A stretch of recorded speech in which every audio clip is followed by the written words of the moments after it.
It's going.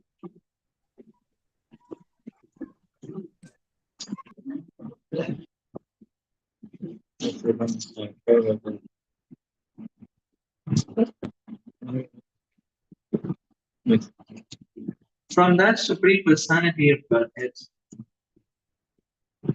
appears Lord.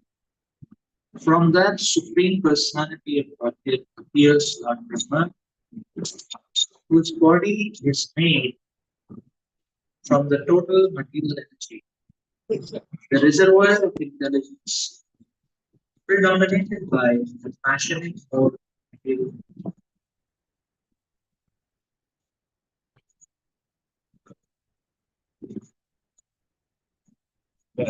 From Lord Brahma, I myself am born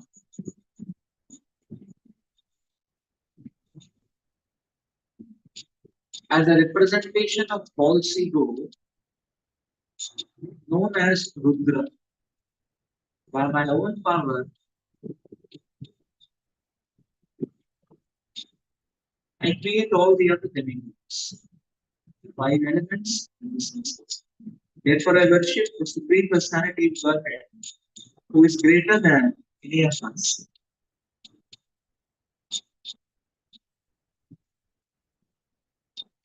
and under whose control are situated all the dimensions, material elements, and senses. And even Lord Brahma and I myself, my birds, now by a book.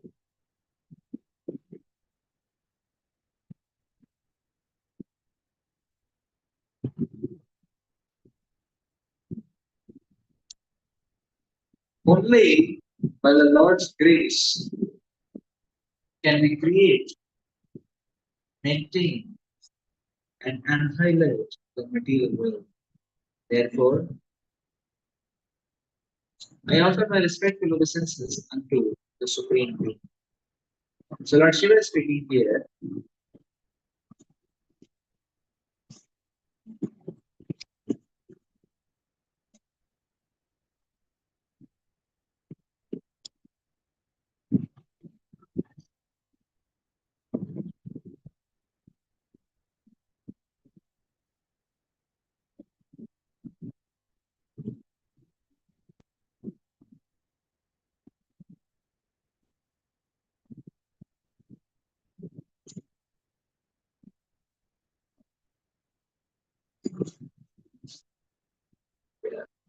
This is the this is the mantra Lord Shiva is meditating on, the elaborate version, the description of the elaborate version.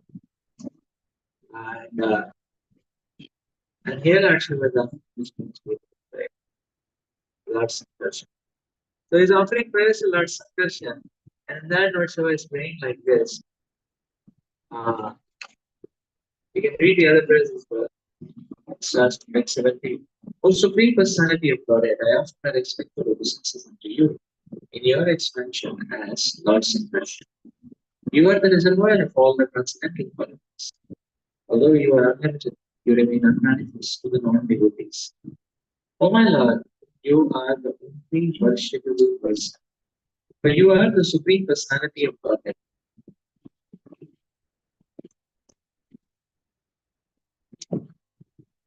The reservoir of all opulences. Your secure lotus feet are the only source of protection for all your devotees, whom you satisfy by manifesting yourself in various forms. O my Lord, you deliver your devotees from the clutches of material existence. Non-devotees, however, remain entangled in material existence by your will.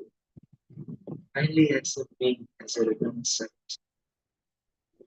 We cannot control the force of our anger. Therefore, when we look at material things, we cannot avoid feeling attraction or repulsion for them. But the Supreme Lord is never affected in this way.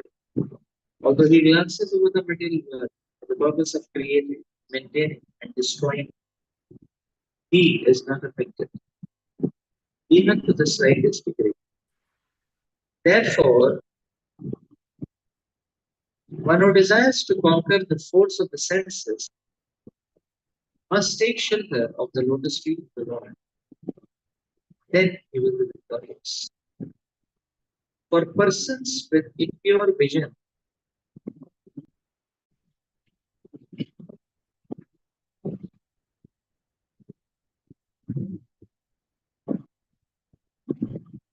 the Supreme Lord's eyes appear like those of someone who indiscriminately drinks intoxicating beverages. Thus bewildered, such unintelligent persons become angry at the Supreme Lord. And due to their angry mood, the Lord himself appears angry and very fearful. However, this is an illusion. When the wives of the serpent demon were agitated by the touch of the Lord's lotus feet, due to shyness, they could proceed no further.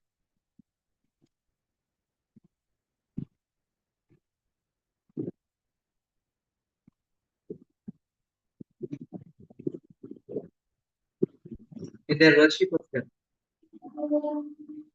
Yet the Lord remained unagitated by their touch, for he is equipoise in all circumstances. Therefore, who will not worship the Supreme Personality? That Shiva continued, all the great sages accept the Lord as a source of creation, maintenance, and destruction, although he actually has nothing to do with these activities. Therefore, the Lord is called unlimited, although the Lord, his incarnation as Shesha, holds all the universes on his foot. Each universe feels no heavier than a mustard seed. Therefore, what person desiring perfection will not worship the Lord?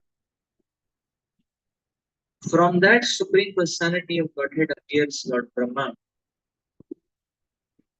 whose body is made from the total material energy.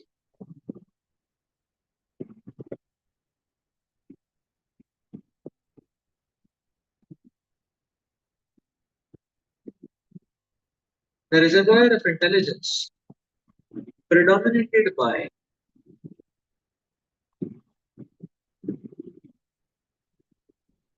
the passionate mode of material nature. From Lord Brahma, I myself am born as a representation of false ego known as Rudra. By my own power, I create all the other demigods, the five elements and the senses. Therefore, I worship the Supreme Personality of Godhead, who is greater than any of and under whose control are situated all the demigods, material elements, and senses, and even Lord Brahma and myself, like birds bound by a rope. Only by the Lord's grace can we create, maintain, and annihilate the material world. Therefore, I offer my respectful obeisances unto the Supreme Being.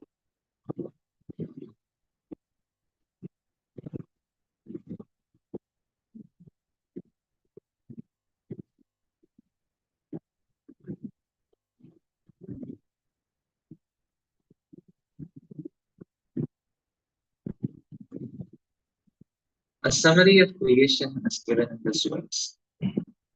From Sankarshan, Mahavishnu expands, and from Mahavishnu, Garbhodakshaya Vishnu expands.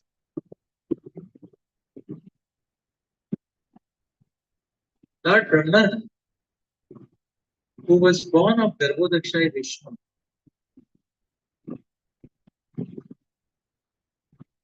fathers Lord Shiva, from whom all the other demigods gradually evolved. Lord Brahma, Lord Shiva, Lord Vishnu are the incarnations of the different material qualities. Lord Vishnu is actually above all the material qualities, but he accepts control also, the mode of goodness to maintain the universe. Lord Brahma is born from the Tattva. Brahma creates the entire universe. Lord Vishnu maintains it, and Lord Shiva annihilates it. The Supreme Personality of Godhead controls all the most important demigods, especially Lord Brahma and Lord Shiva, exactly as the owner of the bird controls it by binding it to the rope. Sometimes vultures are controlled in this way.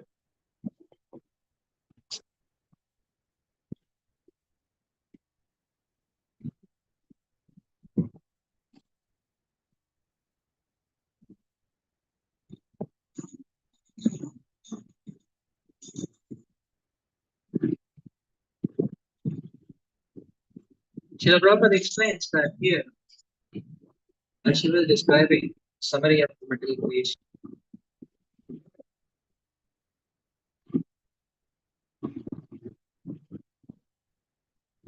Lord Sankarshan, from there, Garbhodakshay Vishnu, from Garbhodakshay Vishnu, Lord Brahman, and then Lord Shiva. But actually, Lord Shiva is coming from Lord Sadashiva. And then all the other demigods are expanding from Lord Shiva.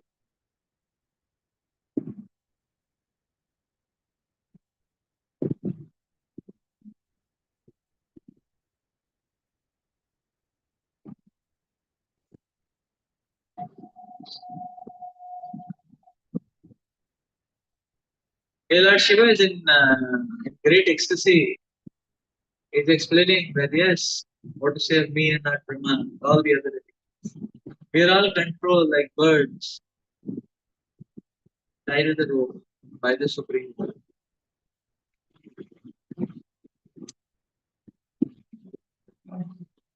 And this meditation is one of the constant meditation of Lord Shiva, the how I am being controlled.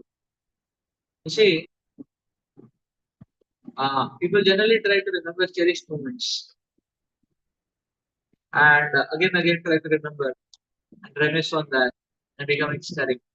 But Shiva is meditating on how, like a bird, he is controlled with Supreme Lord.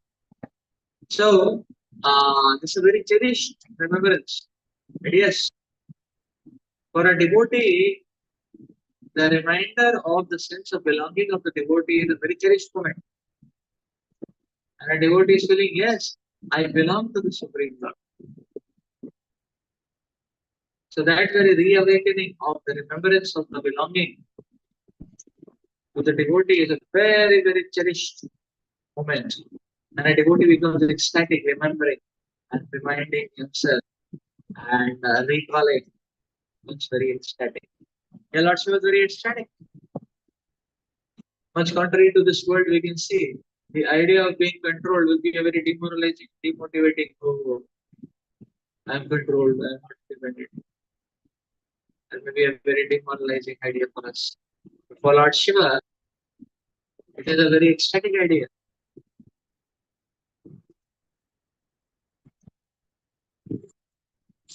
That yes, I'm being controlled. Now the point is that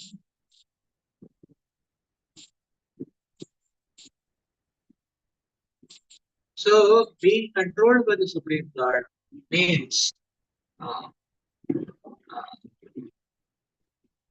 being controlled by the Supreme Lord is tantamount to saying that that we have become the official recipients of the Supreme, of the mercy of the Supreme Lord. Or rather, this control is more in terms of empowerment.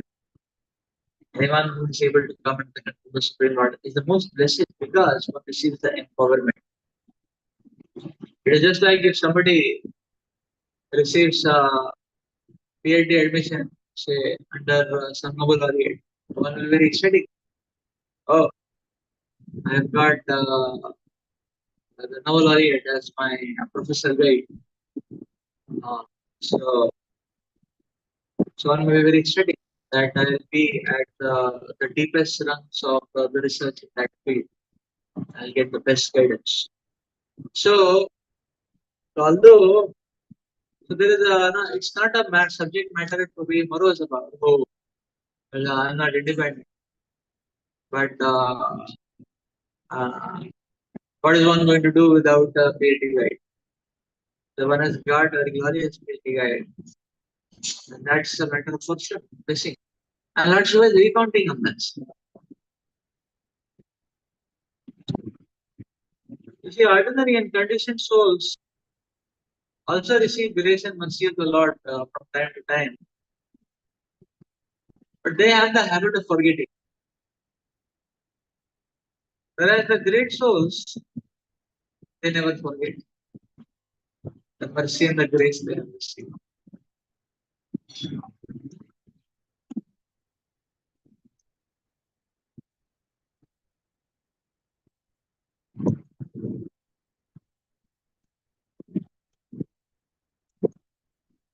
So these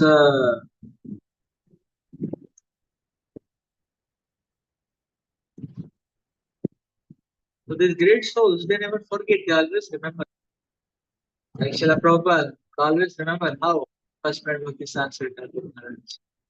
How Bhakti Sansari Thakur Maharaj smashed Prabhupada's arguments of uh, fighting for independence. So, how Prabhupada was defeated. Prabhupada was ecstatic that he was defeated. Very ecstatic that he was defeated. So this would be a cherished moment, and Prabhupada would relish and cherish it throughout his life. And similar other moments with his spiritual master, Prabhupada would relish and cherish. And similarly, we can see the Prabhupada disciples, how they relish and cherish every small interaction they had with Srila Prabhupada. And they're living those remembrances and memories of so much life. They are reliving it every day, every. So in the same way, Lord Shiva is remembering his subservience to the Supreme God, and he is remembering it as a great function. And the place you will see in the beginning of the canto, the Brahmaji is talking to Narada Muni.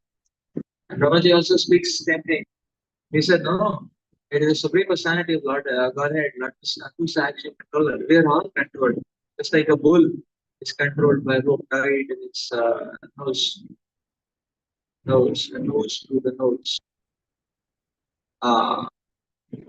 The bull is controlled like that. The rope rides passing to the nose. Similarly, we are not controlled. This is not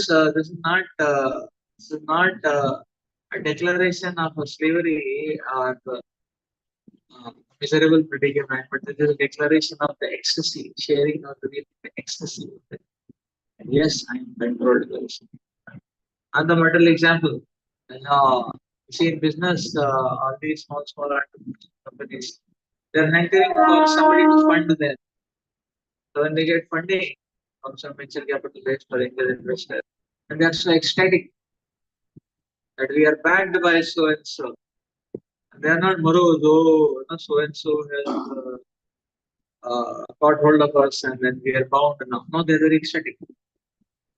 Although, yes, it's true that they're bound because people who are giving them money will drive them to get results also and report to them and direct them or mold them and so on and so forth.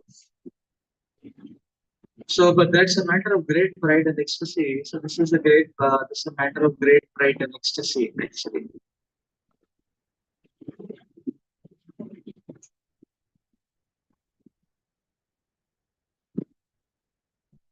Lord Shiva,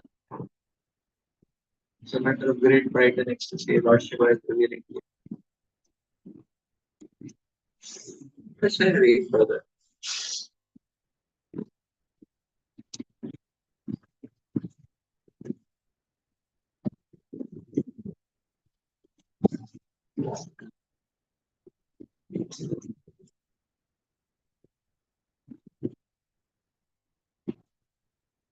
Yanirvitam karhiyati karma parvani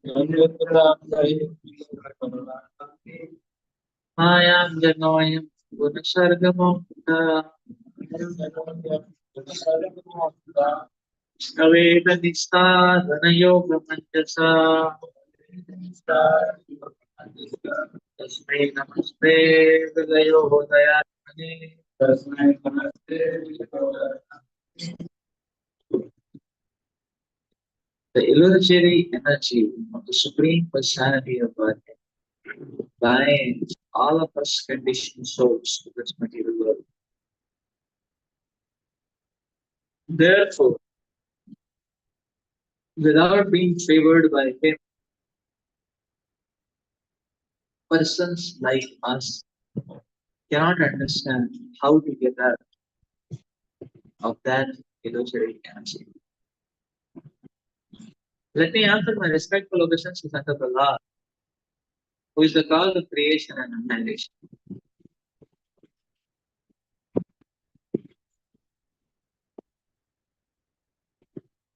Krishna clearly states in Bhagavad Gita 7:14, Daivi Shagunamai Mamai Puratya Mame Vaye Prapadyante Mayame Tantarapite. This divine energy of mind, consisting of the three modes of particular nature, is difficult to overcome. But those who have surrendered to me can easily cross beyond it. All the conditioned souls working within the illusory energy of the Lord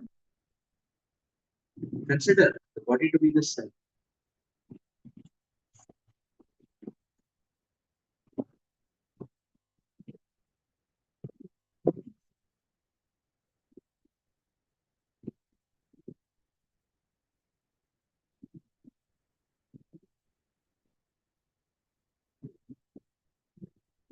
And thus they continuously wander throughout the universe, taking birth in different species of life and creating more and more problems. Sometimes they become disgusted with the problems, seek out a process by which they can get out of this entanglement.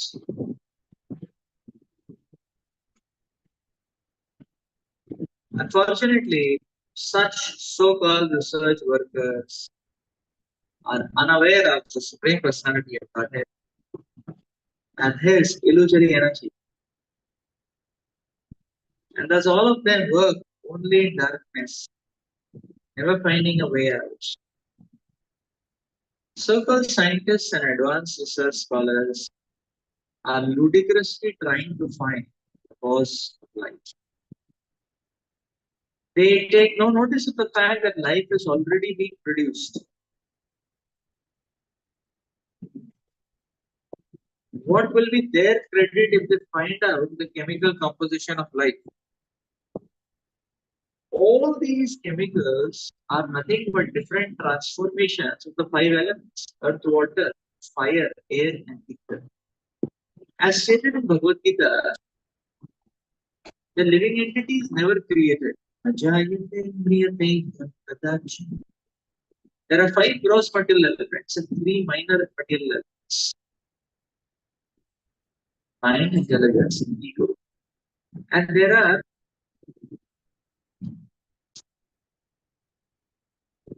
eternal living entities.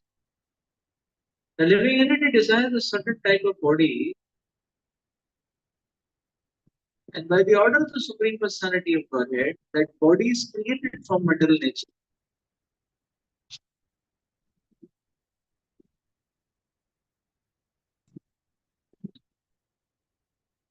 Which is nothing but a kind of machine handled by the Supreme God. The Lord gives a living entity a particular type of mechanical body, and the living entity must work with it according to the law of fruitive activities. Fruitive activities are described in this verse: Karma, Paravane, Maya. The living entity is seated on the machine, the body, and according to the order of the Supreme God, he operates the machine. This is the secret of transmigration of the soul from one body to another. The living entity thus becomes entangled in fruitive activities in this material world, as confirmed in Bhagavad Gita 15.7. Manashasthani Kriyanu Prakriti Sani Karshati. The living entity is struggling very hard against the six senses, which include the mind. In all the activities of creation and annihilation, the living entity is entangled in fruitive activities,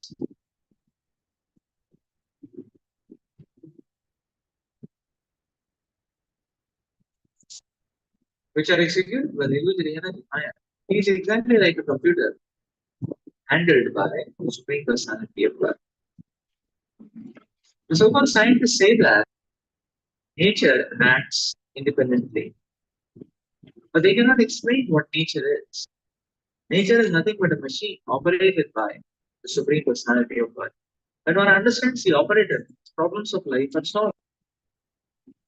As Krishna says in Bhagavad Gita, Bahunam Janmanamante Gyanavan Mam Prapadyate Vasudevam Sarvamiti Samaha Sudurlabha.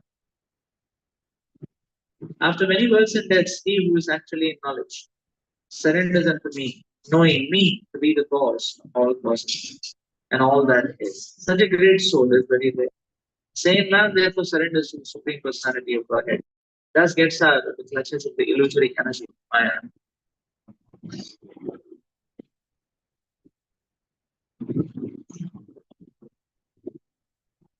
As ends the Bhaktivedanta purpose of the 5th canto, 17th chapter of Srimad-Bhagavatam entitled The Descent of the Everbeings.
And Shiva is explaining here that unless one is favored by the Supreme Personality of Godhead, one cannot understand. One will be always entangled. Every progression of knowledge or activity in this material world will simply enhance and enhance. So understanding Krishna requires grace. And therefore, Prabhupada is actually elaborating this. Prabhupada is saying that all these so-called scientists and researchers, they're trying to find the cause of life.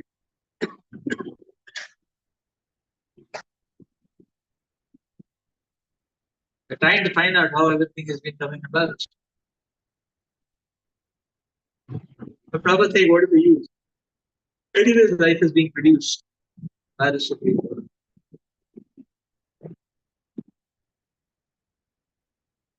The transition from chemicals to Krishna, or the promotion of one's knowledge from chemicals to Krishna, is a very arduous one. It's practically impossible. One who is having some spiritual fervor, such a person is Bahunam Janmanamante. One who is searching after the absolute truth. One who is lost in chemicals is a little more indirect. It is not Bahunam Janmanamante also. It is going to take, practically it is impossible.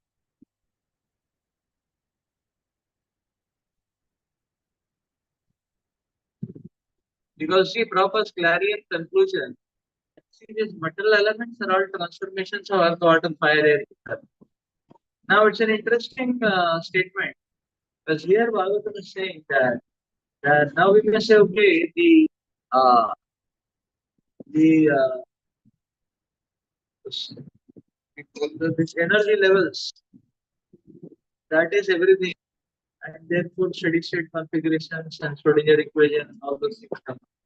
But that is all again grouping in the dark or in the air, because the Bhagavatam is saying is that all these configurations now they are resultant of the composition of the Pancha Mahabhuta. So, this interesting thing can be, so we can see that okay, there are these Pancha Mahabhuts, which if ordered, and a transformation of that will lead to a particular kind of configuration and a particular kind of solution of the Schrodinger equation. Like that. So the Schrodinger equation is in the air. Behind that is Pancha Mahabhut. So behind that is Pancha Mahabhut, and Pancha Mahabhut is not anything. Behind that is the operator system. So Prabhupada is saying Devi is a good thing. To play around with material energy, you can never control material energy. So because she is a good mind, so playing around with material energy, yatra rulani maya, karshati prakriti sani, karshati. Prakriti Karshake, great endeavors, great, but mental nature is not coming to endeavor. So what is the way to control the mental energy? Is Prabhupada saying if you have found the operator, the cause of all this mental machinery, so people may say nature, nature, nature. But what is the nature that nobody knows? It's a machine which is controlled by the Supreme Lord. So mental nature is a machine. So what is the algorithm by which this machinery is working? Karma. So one says karma is the algorithm by which all the functionings of this mental machinery are carried out. So keep delivering the karma, still promote people toward dharma. That is mental machine. So keep delivering the karma while still promoting the dharma. That's what this mental machinery is doing. This machinery, so if you know the operator and knows everything about how to drive through or utilize this machinery in a best possible way. That operator is question.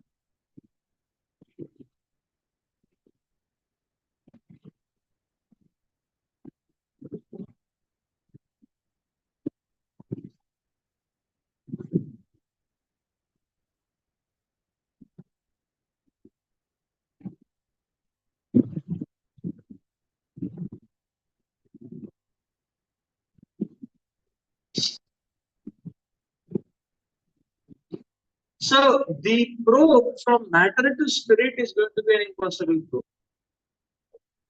But if we accept the revelations of the Supreme Spirit, then how those revelations and how the Lord perceives and how the Lord descends or expands into more and more material, manifestation of material, that is possible to trace. But the reverse tracing is impossible. That is why, first place, the mercy of the Lord will be required. The revelation of the Lord is required. And then things can start looking.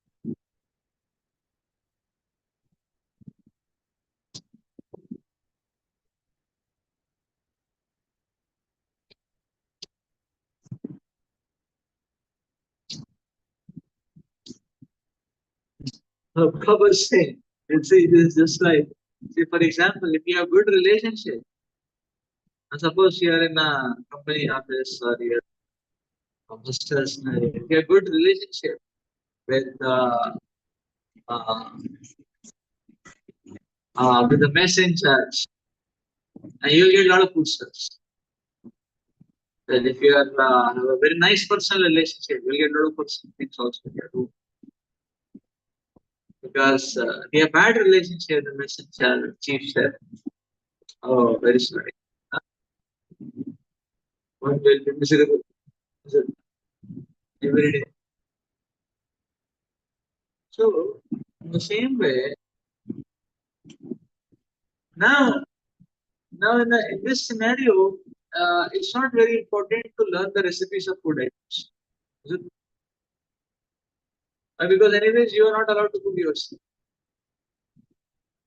All the food requirements are supplied by the messengers.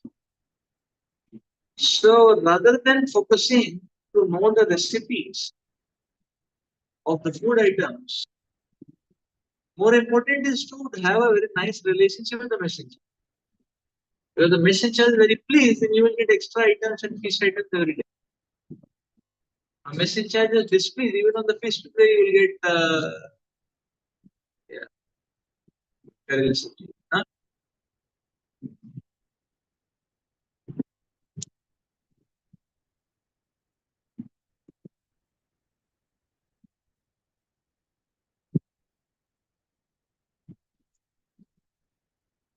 That's the point.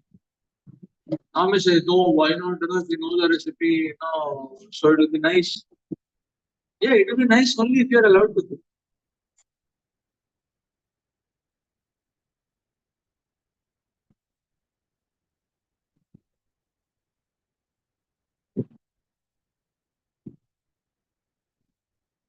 So where one is not allowed to cook, there is no point in trying to figure out the recipes. Is it better figure out how to repair the dish?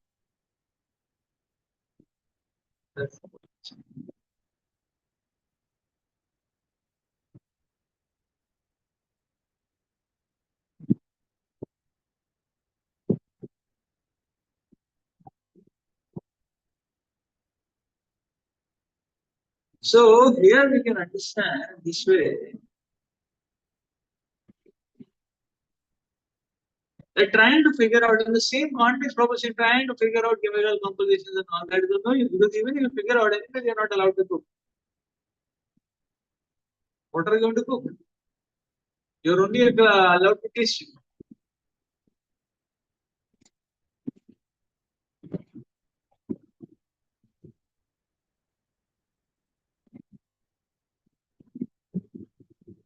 So in that sense, knowing about Krishna more important. So when people are trying to amass, material wealth, accolades, pride, position, and run and chase after that, they're actually trying to cook. But the point is, Metalment is a place where nobody is allowed to cook. Is it? So, no point in that. It's not worth it. Is it?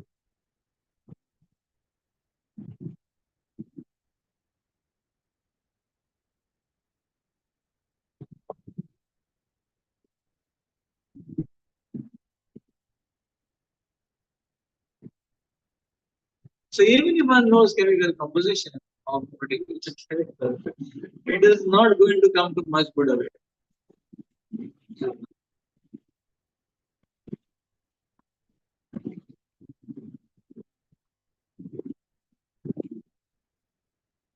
Let's read further.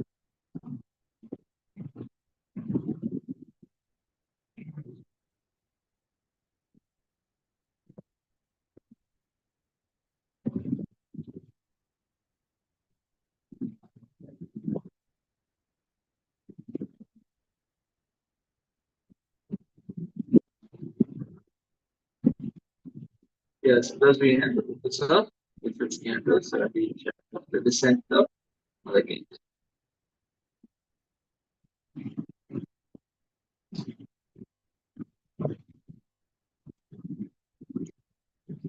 Okay, now let's read chapter 18.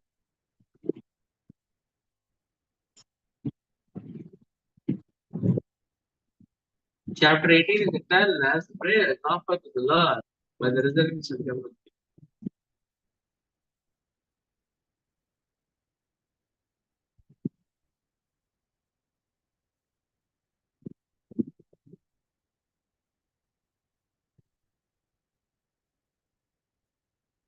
prayer of the Lord.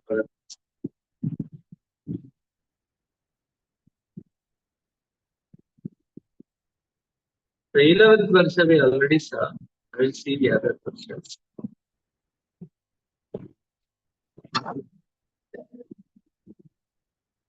Next one. तथा च भद्रस्वनामस्तत्कुलपतयः पुरुषः भद्रसोऽसु साक्षात् भगवतो वासुदेवस्य धर्ममायं हयशीर्षा अविदान परमेण समाधिनं सन्निधा सन्निधापयेत् अधिगृह्णन्तं उपधावन्ति.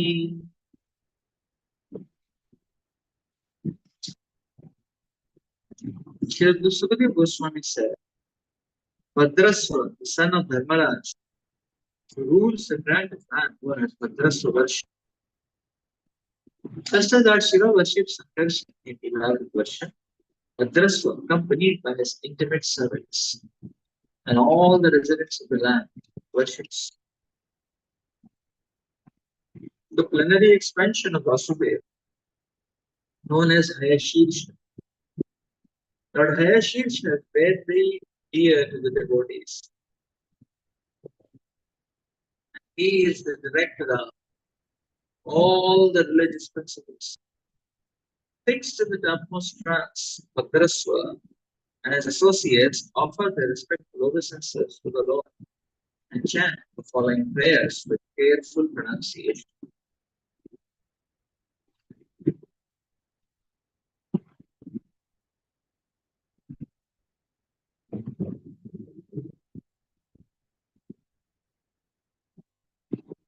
Bhadrasva Uchu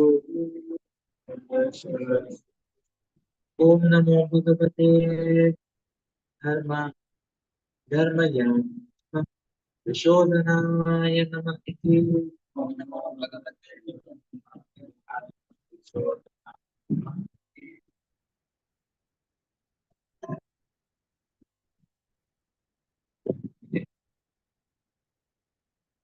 The ruler Bhadrasva and his intimate associates utter the following prayers.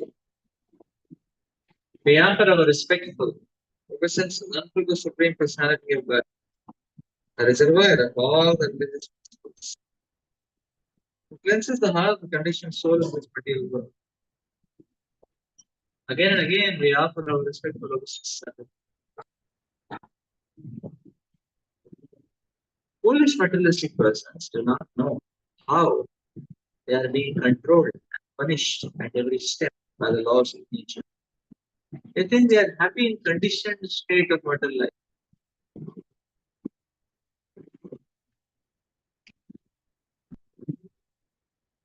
Not knowing the purpose of repeated birth, death, old age, and disease.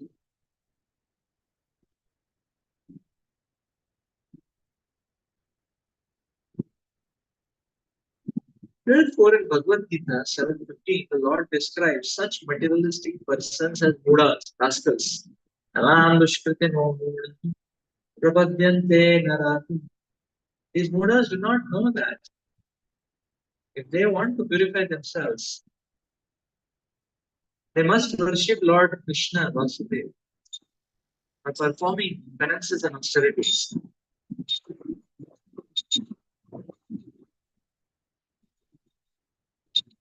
This purification is the aim of human life.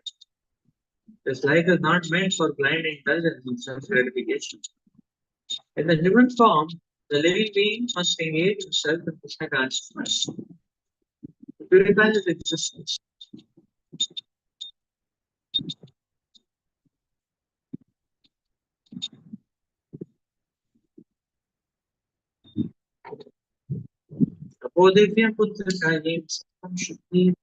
This is the instruction of King Rishabdev to his son. In the human form of life, one must undergo all kinds of austerities to purify his existence. Isman Brahma Saumyam Anantam.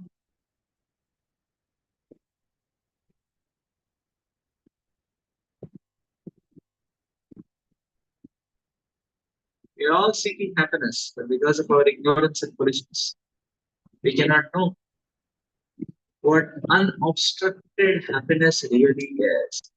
Unobstructed happiness is called as Brahma Saumya. Although we may get some so-called happiness in this material world, that happiness is temporary. The foolish materialists cannot understand this. Therefore, Prahlad points out,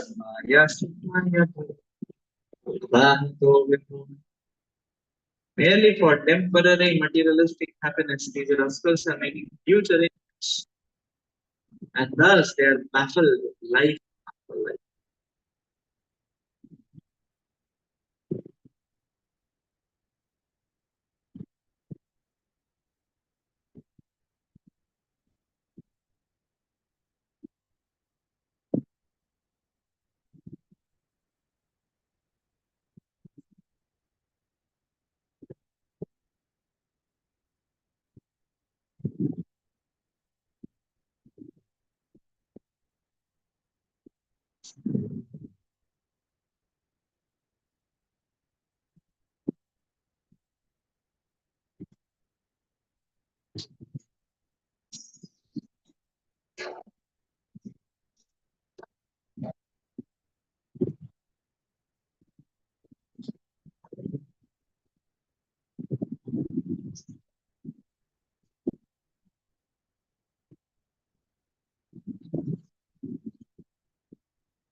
So this verse says, Vyata, respectful of the senses, unto the Supreme Personality of God, the reservoir of all religious principles.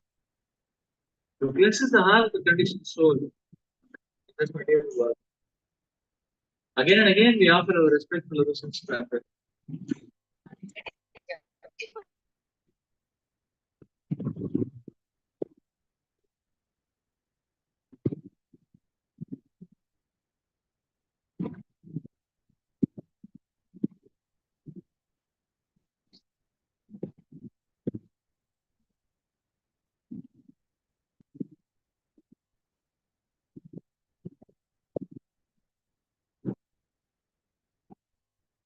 The Lord is explaining here that Yosef is blind and indulgent in sense gratification.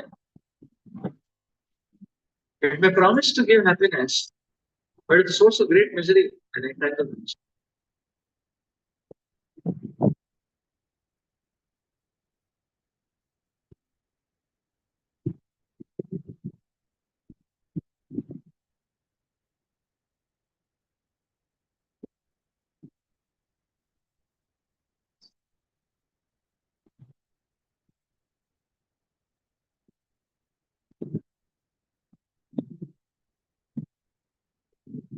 So therefore,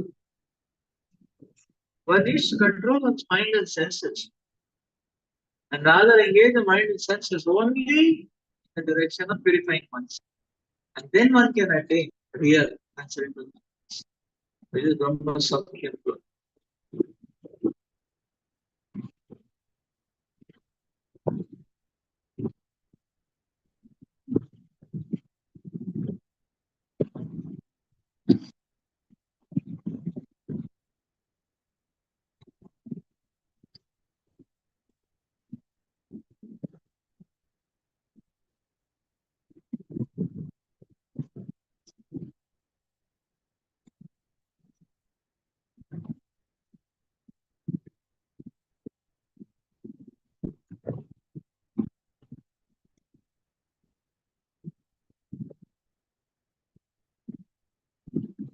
The pain endured in upholding the religious principles.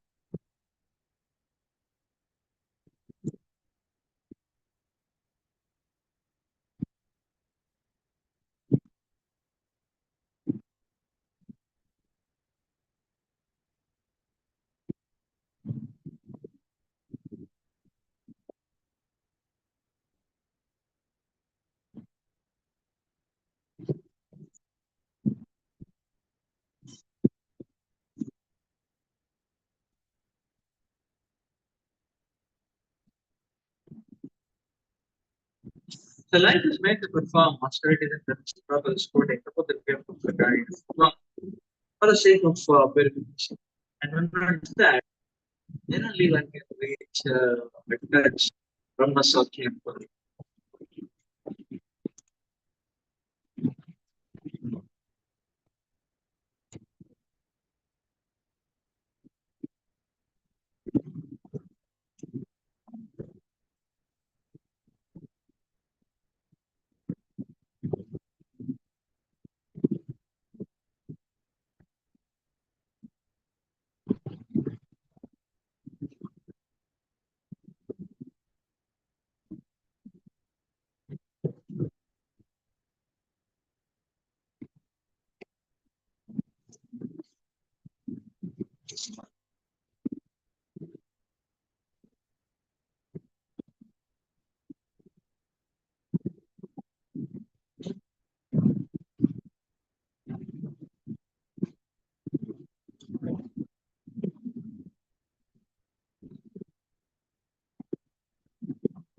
Prabhupada does explain that this material world is so arranged that even one of the ruling senses and bewildered the intelligence of the Muslim.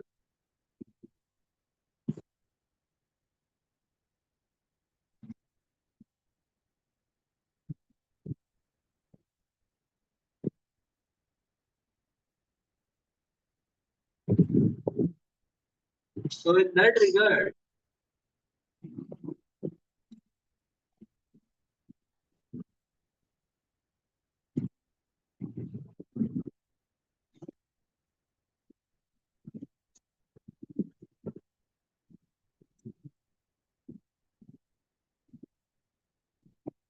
we can see that one on one's own power one may not be able to come. Therefore, one depends on this. Therefore, one always seeks the shelter of Lord's salvation.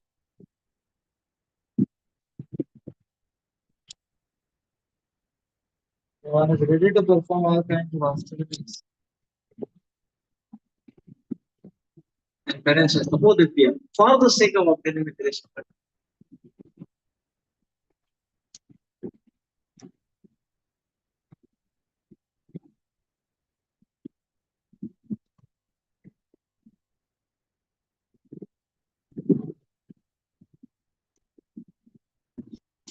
So the senses are demanding sense gratification, but one is holding oneself and rather pushing or pulling oneself towards the service.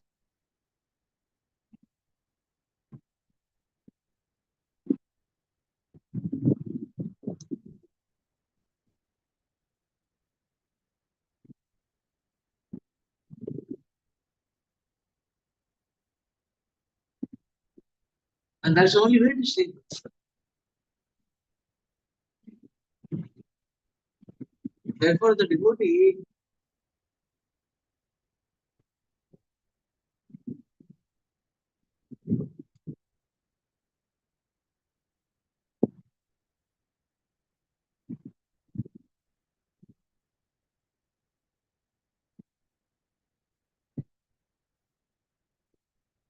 so one has to work towards purification. Only one can experience them. The irony of materialistic education, materialistic endeavors, is that the more one expertise, the more one becomes skilled with it, the more it becomes difficult for the person to find out happiness. Therefore, austerity and penance.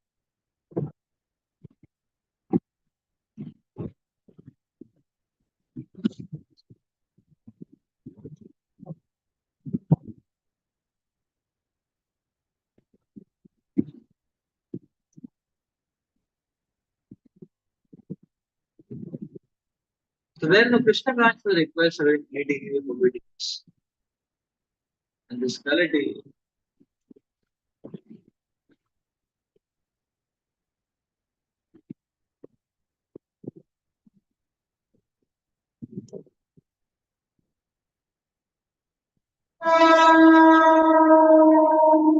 must not be sweet for them.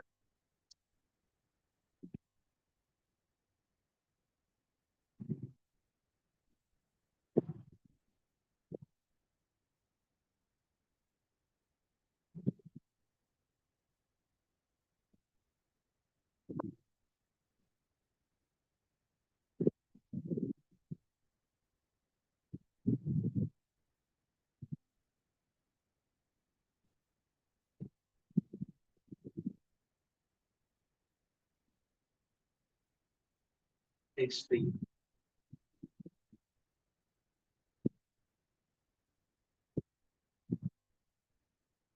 Aho vichitram bhagavat cheshikam vinantam janamyam yekashan pashyatu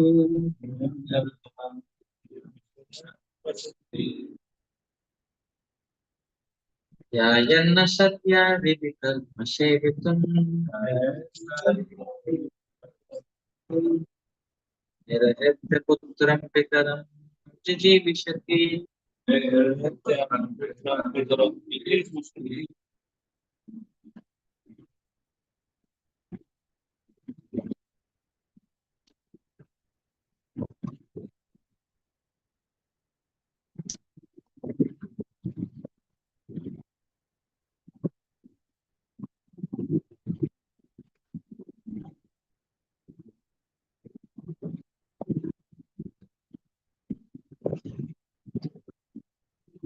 Alas, how wonderful is it that the foolish materialist does not heed the great danger of impending death. He knows that death will surely come, yet he is nevertheless careless, negligent. If his father dies, he wants to enjoy his father's property. And if his son dies, he wants to enjoy his son's position.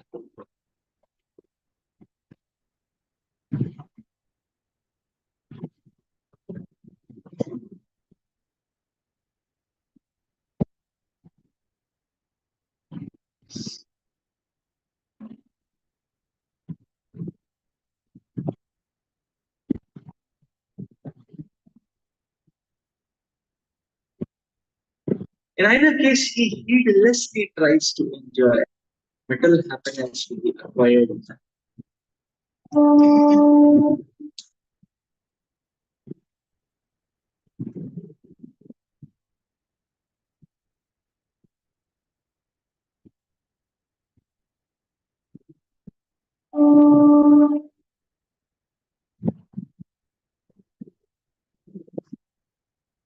Material happiness means to have good facilities for eating, sleeping, sexual intercourse, and defense.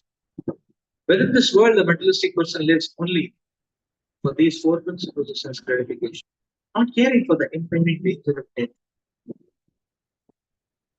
After his father's death, son tries to inherit his money, use it for sense gratification.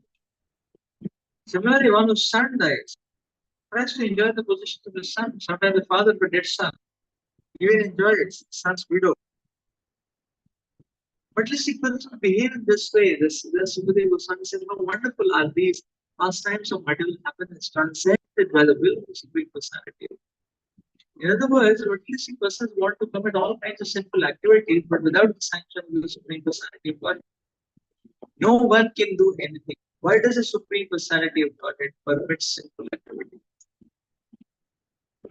The Supreme Lord does not want any living being to act sinfully.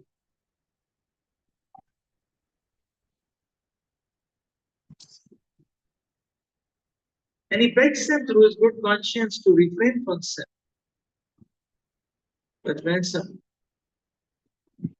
when someone insists upon acting sinfully, the Supreme Lord gives him the sanction to act at his own risk.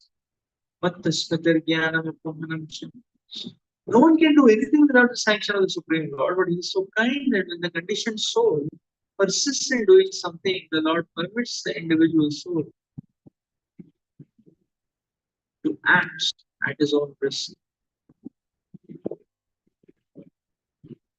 According to Srila Vishwanath Chakravarti Thakur's sons always outlive their fathers in other planetary systems and other lands in this universe, especially on Swargaloka.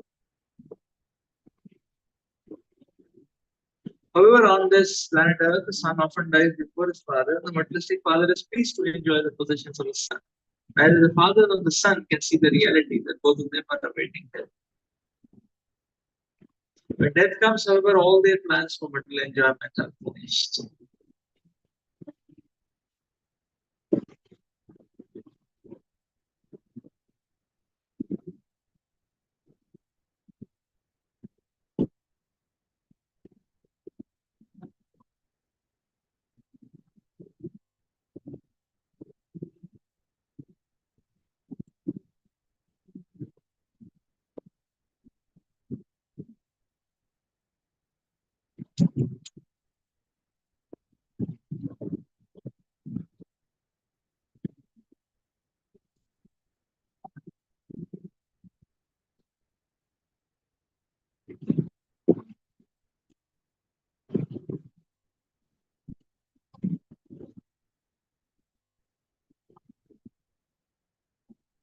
Actually, the Supreme Lord, through the material nature, gives signals after signals to the living entity. But still, the living entity is so adamantly mad that he does not take heed of these signals.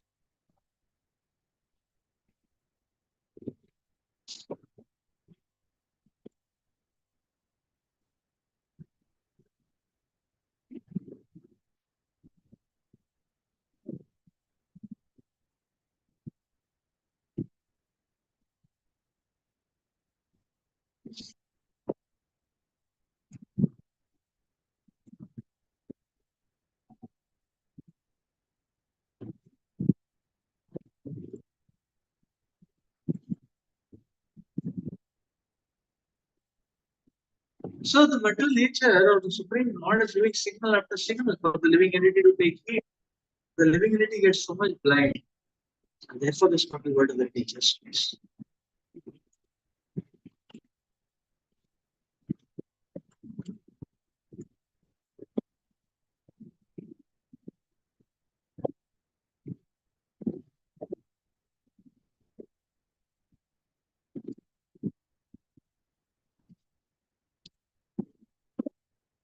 So the impending death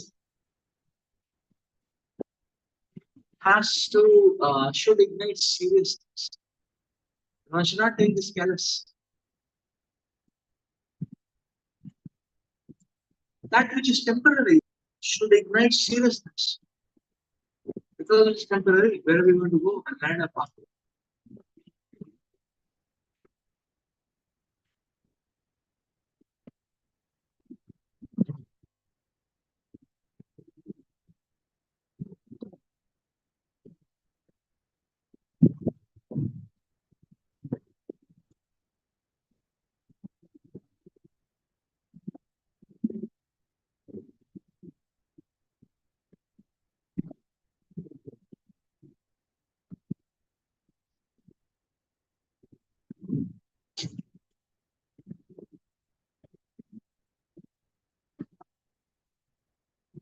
Physical man. It doesn't take anything, it doesn't take heed. Therefore, in spiritual life, we have to understand a very important principle is to be always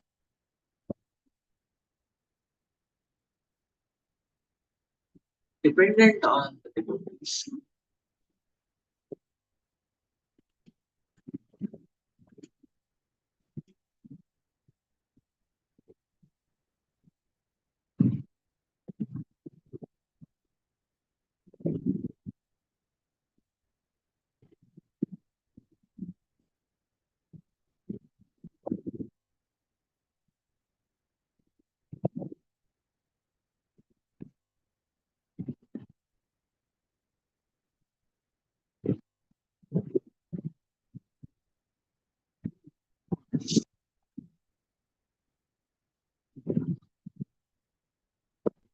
So you see here,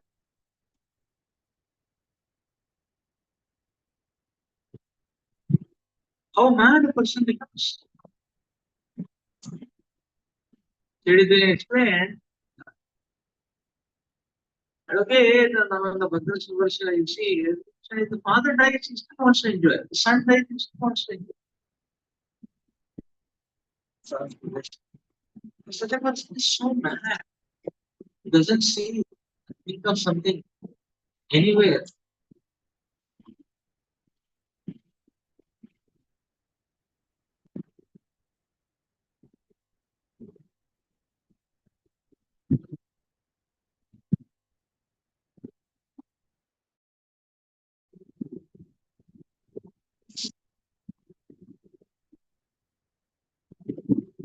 So therefore, we have to desperately pray and invoke the mercy and the blessings of the present with us.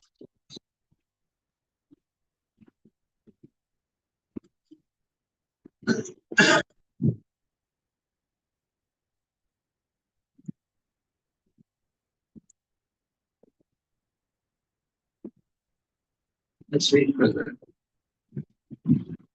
Vadanti Vishwam Chavayasma Nashwaram Pashyanti Chadhyatma Vido Vipassitah Tadapi Guhyanti Tavaja Mayanya Suvismitam Krityavajan Natosmitam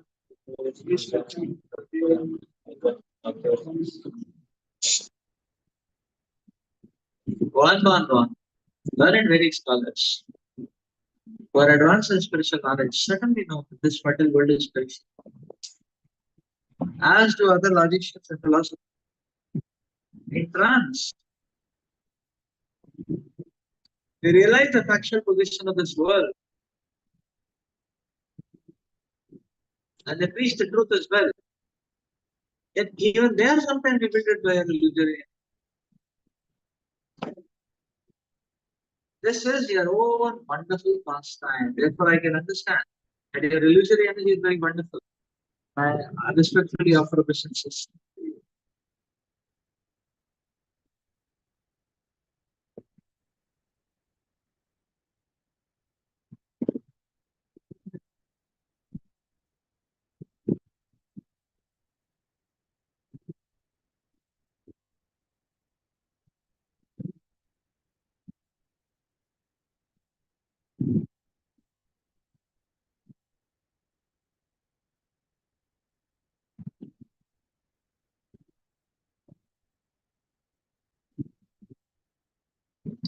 So it is said, don't try to understand Maya. Because if one tries to understand Maya, one is going to be bewildered.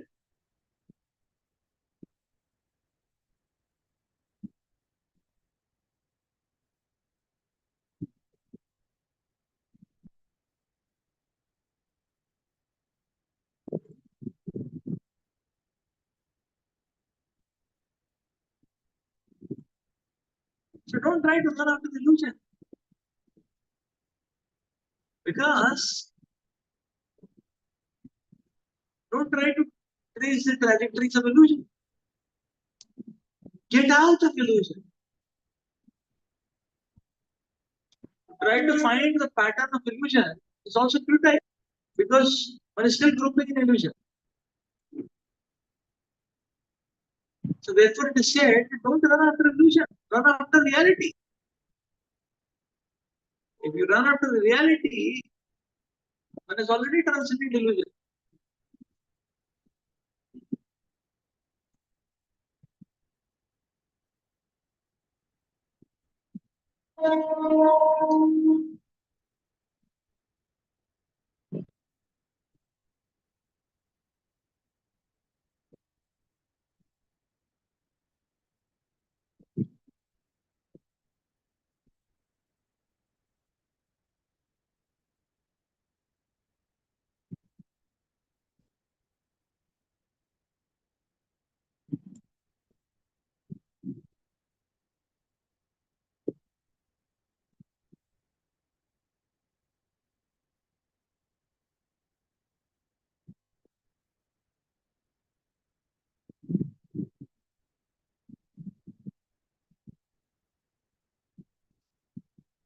We have to chase reality, not truth.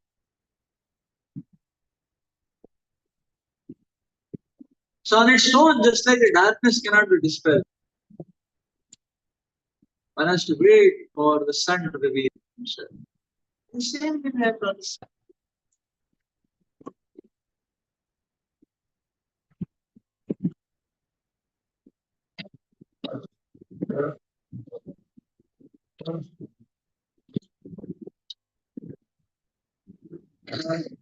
So how the illusion expands unlimitedly and keeps all living entities bound in this universe, life after life. It's simply so amazing. And therefore, here it is said that okay, all this was Lord is your wonderful pastime. Would you please accept this?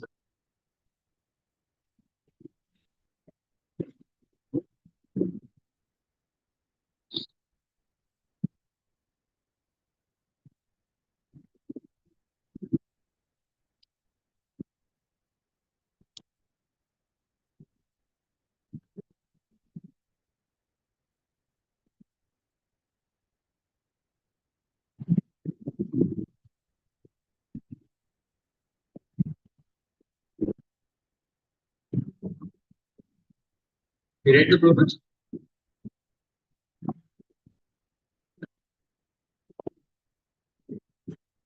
No, bro.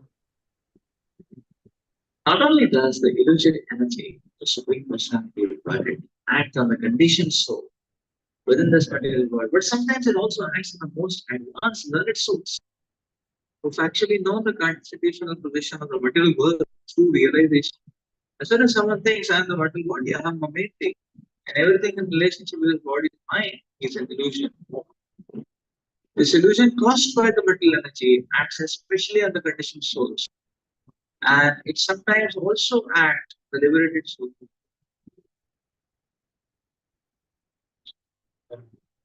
A liberated soul is a person with sufficient knowledge of this material world and therefore unattached to the bodily concept thereof. Without the association of the modes of mortal nature for a very long time, even liberated souls sometimes become captivated by the illusory energy due to inattentiveness and the transcendental flash.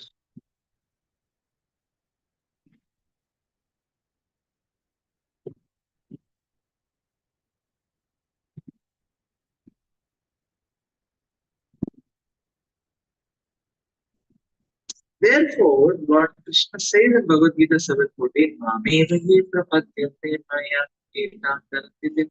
Only those who surrender unto me can overcome the influence of material energy. Therefore, no one should think of himself as a liberated person immune to the influence of mind. Everyone should make consciously execute devotional service by rigidly following the devotional principles.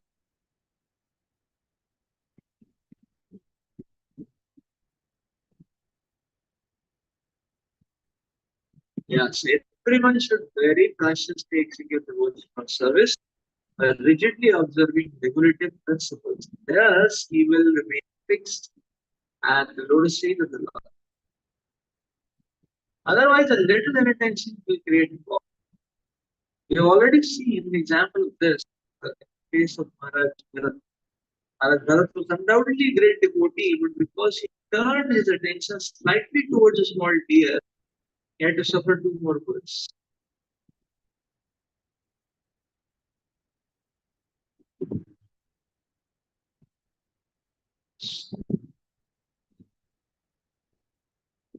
So one is a deer and another is a afterward he was liberated and went back.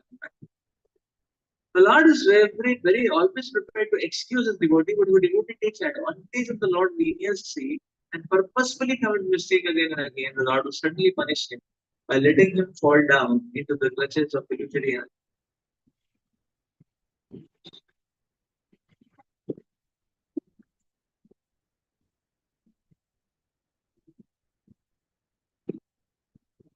In other words, theoretical knowledge acquired with the study of the Vedas is insufficient to protect one from the clutches of the mind. One must strongly adhere to the lotus feet of the Lord in devotional service, and one's position is.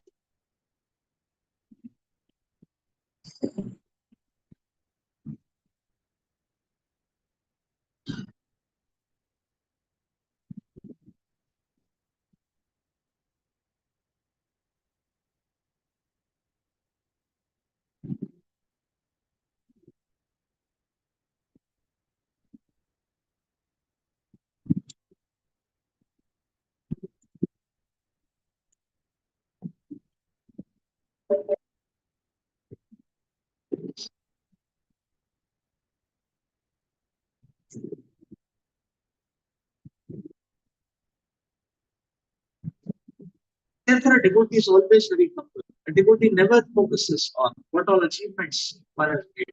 Because a devotee knows that this mind is so strong, it can wash it up in a moment. And therefore, a devotee, no matter however advanced one is always offering very fervent prayers to the Supreme Personality.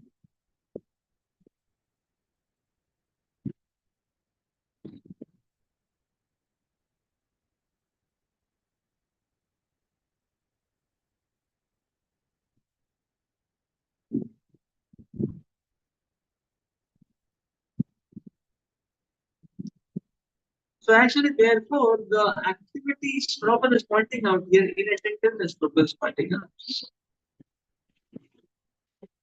Because of inattentiveness, even a learned scholar may spiritually fall down.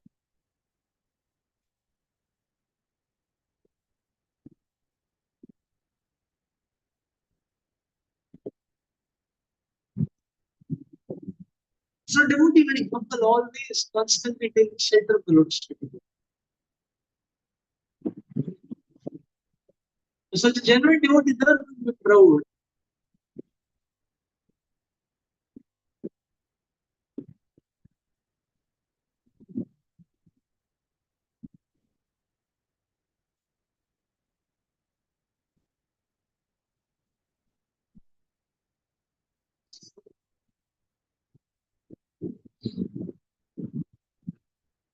See, nobody would should think that they will continue the touch of mind. Therefore, probably recommending very cautiously one should execute devotion for service by rigidly following the regulations principles, and one will remain fixed. Little intention, well, like it happened in other plans.